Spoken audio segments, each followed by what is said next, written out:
Saya tidak sepakat kalau rezim Pak Jokowi ini dianggap atau dipersepsikan sama dengan rezim Orde Baru. Itu yang saya gitu. mau bahas Itu tadi. narasi sesat dan menyesatkan gitu loh. Kalau Anda sebut-sebut dari awal bahwa ya ini ya Jokowi ya demokratis.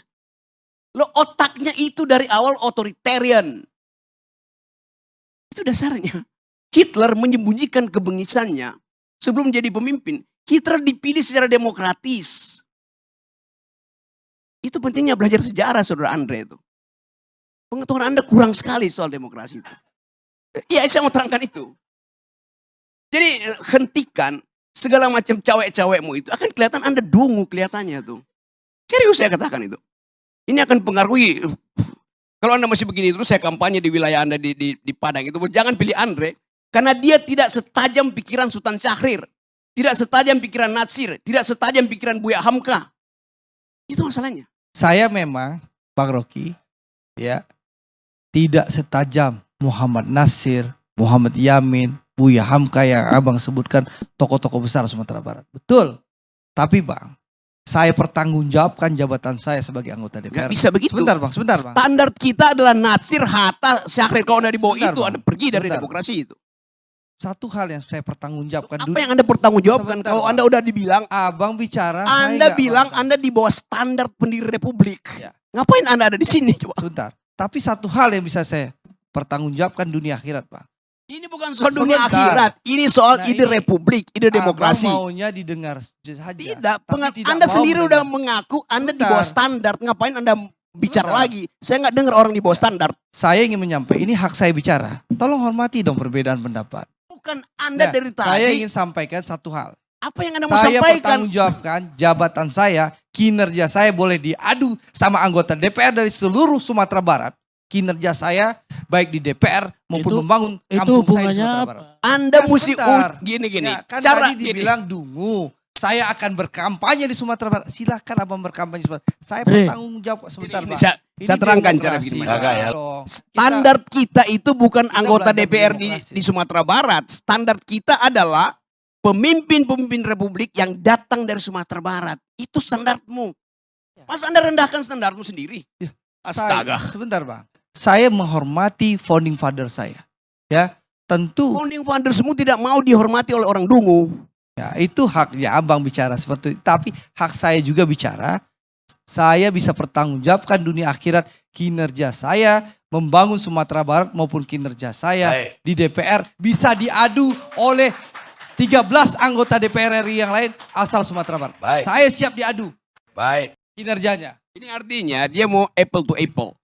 Antara apel sehat yaitu pendiri bangsa ini dan apel busuk yang dia pegang sekarang. Ngelantur, ngebacot. Tapi faktanya kerja-kerja saya jauh bermanfaat untuk kepentingan bangsa dan negara. Dan saya menyelamatkan ratusan triliun aset negara. Ya, tapi you nggak ngerti itu isi demokrasi itu. Itu soalnya. Coba saya cari cara ya.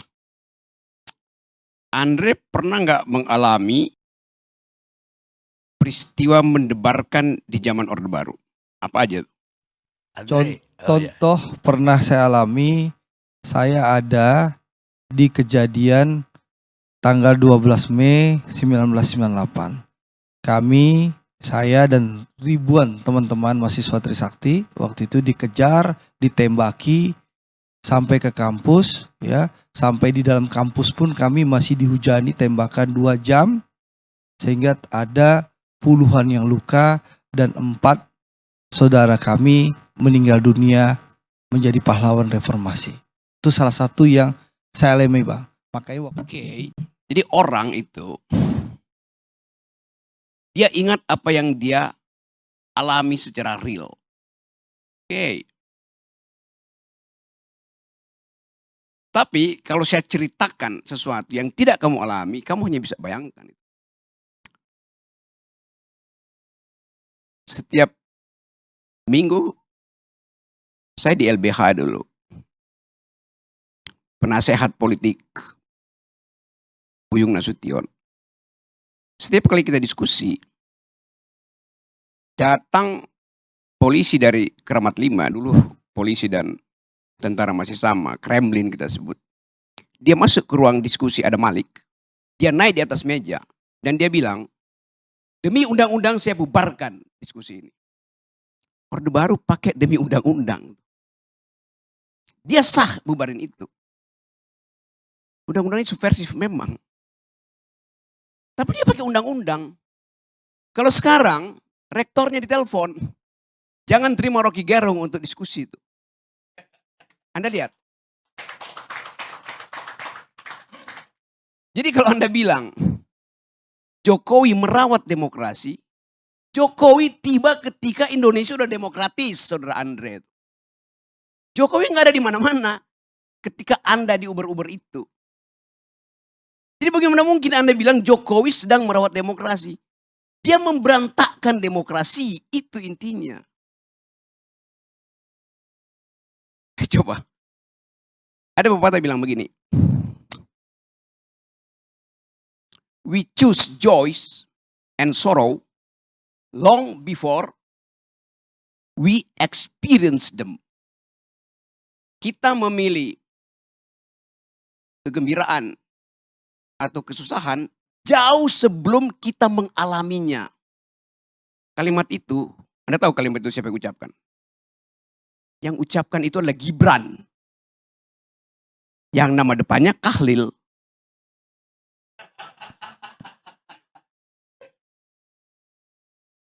Jadi bagi Kahlil Gibran, pikiran itu udah memilih lebih dahulu sebelum dia mengalaminya.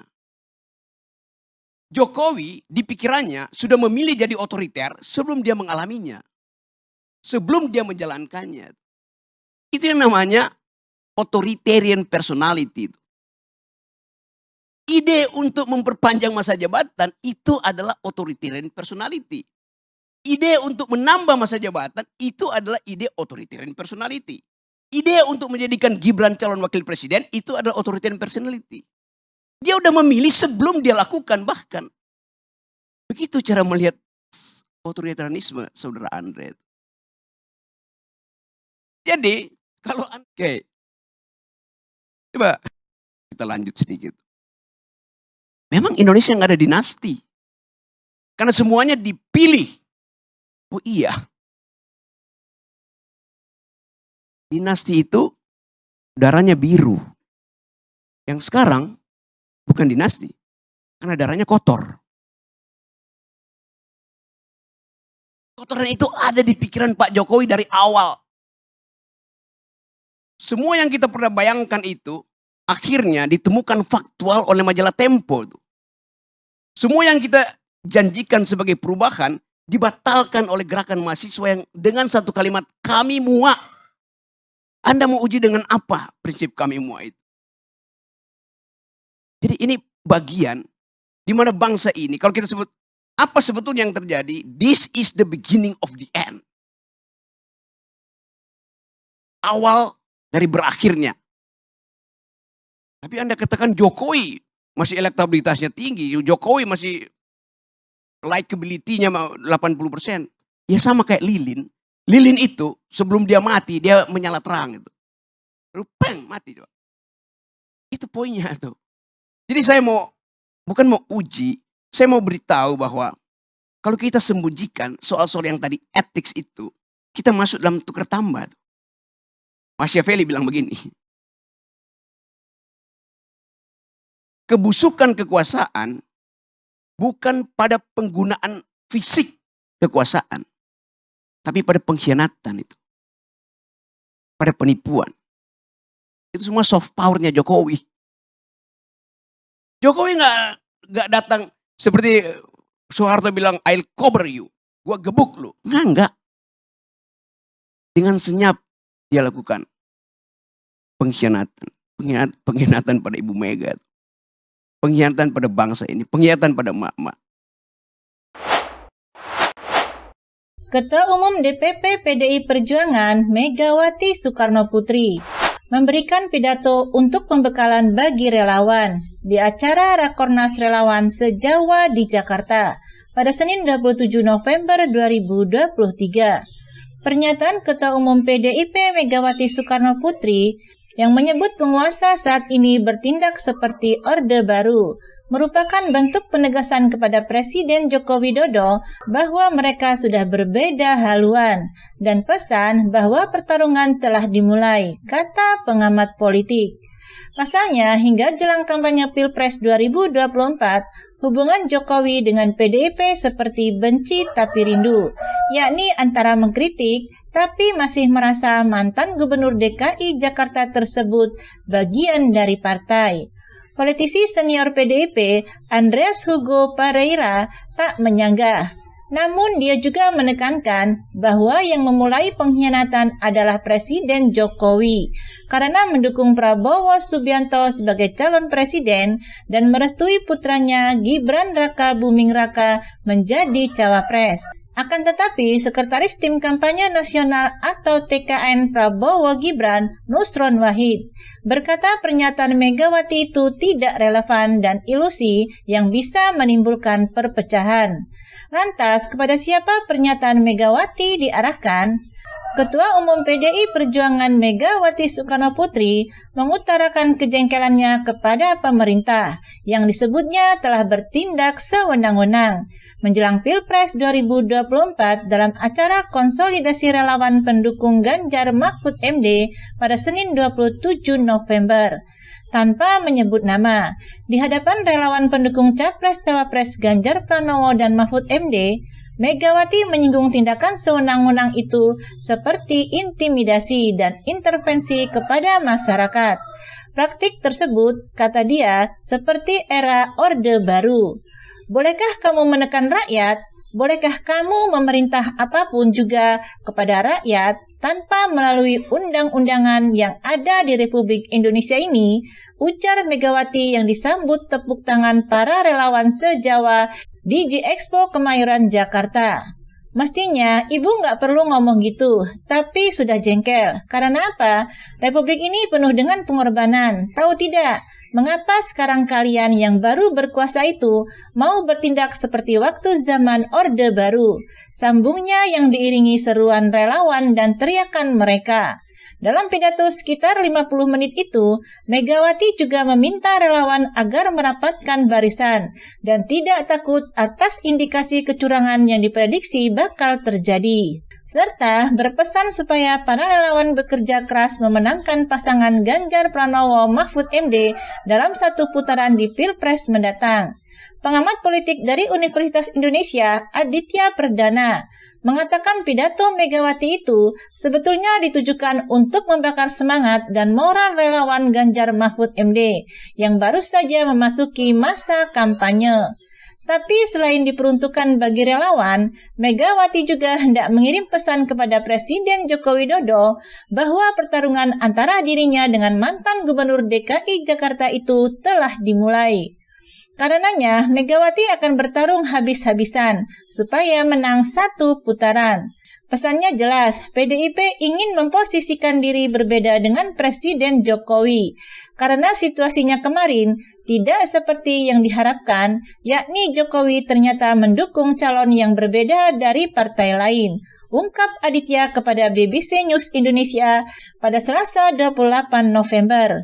Namun demikian, narasi Megawati yang menyebut pemerintahan Jokowi mirip Orde Baru, menurut pengamat politik dari Universitas Gadjah Mada, Mada Sukmajati, juga ingin mempertegas kalau Jokowi yang saat ini berkuasa sudah berbeda dengan sosok yang dahulu didukungnya.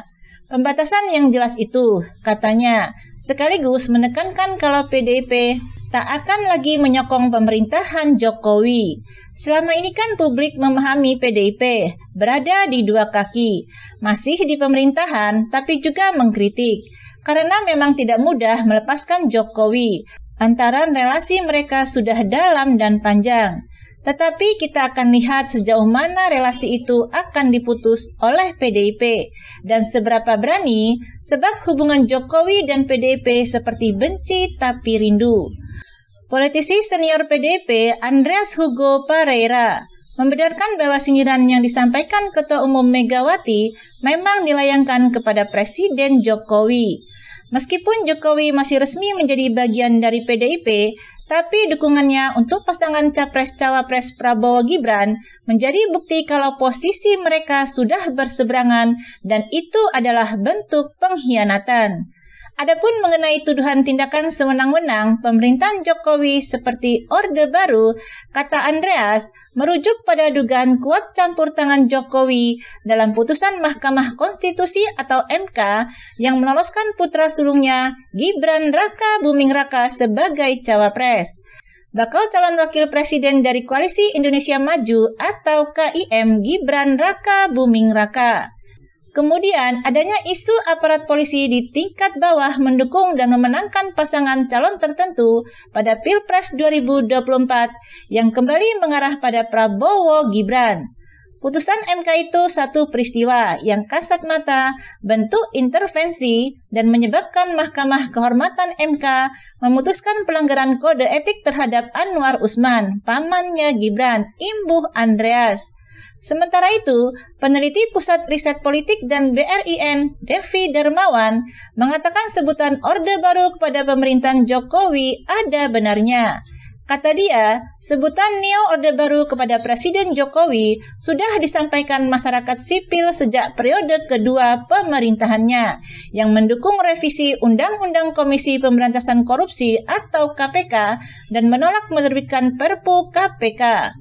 Peristiwa lain, menurut Devi, merujuk pada tindakan kekerasan yang dilakukan aparat kepolisian saat menangani demonstrasi penolakan revisi Undang-Undang KPK dan Omnibus Law Cipta Kerja.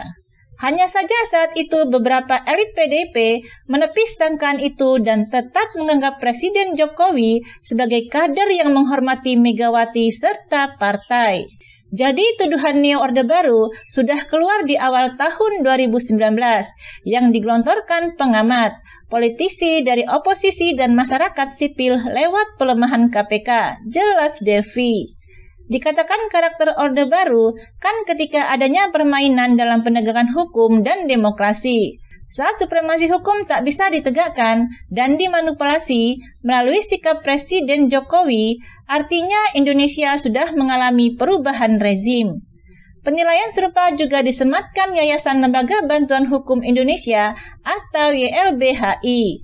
Dalam laporan 7 tahun pemerintahan Jokowi, YLBHI mengatakan ada sejumlah kebijakan yang mengarah pada gejala Orde Baru. Pertama, terlihat dari kebebasan sipil yang semakin menyempit. Hal itu nampak dari banyaknya kasus kriminalisasi Undang-Undang Informasi dan Transaksi Elektronik atau ITE yang memakan korban 151 orang. Dari sejumlah itu, korbannya terbanyak menurut catatan YLBHI adalah petani sebanyak 71 orang dan aktivis atau mahasiswa atau pelajar sebanyak 50 orang. Hal lain adalah tindakan pembubaran aksi demonstrasi yang menolak Undang-Undang Omnibus Law tahun 2020, May Day dan Hari Pendidikan tahun 2021. Tidak hanya pembubaran tidak sah, tetapi juga kekerasan serta kriminalisasi kepada peserta aksi damai, sebut laporan YLBHI. YLBHI menilai meskipun penuntasan pelanggaran HAM berat menjadi janji Jokowi sejak periode pertama, tapi hingga 7 tahun berlalu tak kunjung terjadi. Apalagi Kejaksaan Agung tak kunjung menindaklanjuti berkas penyelidikan Komnas HAM. Padahal menurut Undang-Undang tentang Pengadilan HAM, kejaksaan adalah penyidik yang tugasnya mencari serta mengumpulkan bukti dari sebuah tindak pidana yang terjadi guna menemukan tersangkanya. Selain itu, Presiden Jokowi juga tidak berusaha menjalankan putusan MK untuk membuat kembali Undang-Undang Komisi Kebenaran dan Rekonsiliasi, tapi begitu ngotot mendorong pengesahan RUU Omnibus Law. Ketiga, terlihat dari kegagalan Jokowi menjadi institusi polisi sebagai penegak hukum. YLBHI mengatakan, selama pemerintahan Jokowi, Polri menjadi salah satu institusi yang paling banyak disorot karena kecenderungannya sebagai bumper. Kekuasaannya untuk membungkam kritik dengan penangkapan sewenang-wenang dan kriminalisasi. Catatan lembaga ini pada 2019 misalnya, mereka menangani 1.144 orang dengan pengaduan penangkapan secara sewenang-wenang. Lalu pada tahun 2020, penanganan kasus penangkapan sewenang-wenang meningkat menjadi 3.539 orang. Diskriminasi penegakan hukum ini juga terlihat dalam kasus-kasus Undang-Undang ITE. Laporan-laporan peretasan oleh individu dan lembaga pers tidak berjalan. Tulis laporan YLBHI. Menurut YLBHI, salah satu keberhasilan utama pemerintahan Jokowi adalah melemahkan institusi anti rasuah tersebut. Sebab tanpa adanya dukungan dari Presiden, revisi Undang-Undang KPK tidak mungkin disetujui DPR.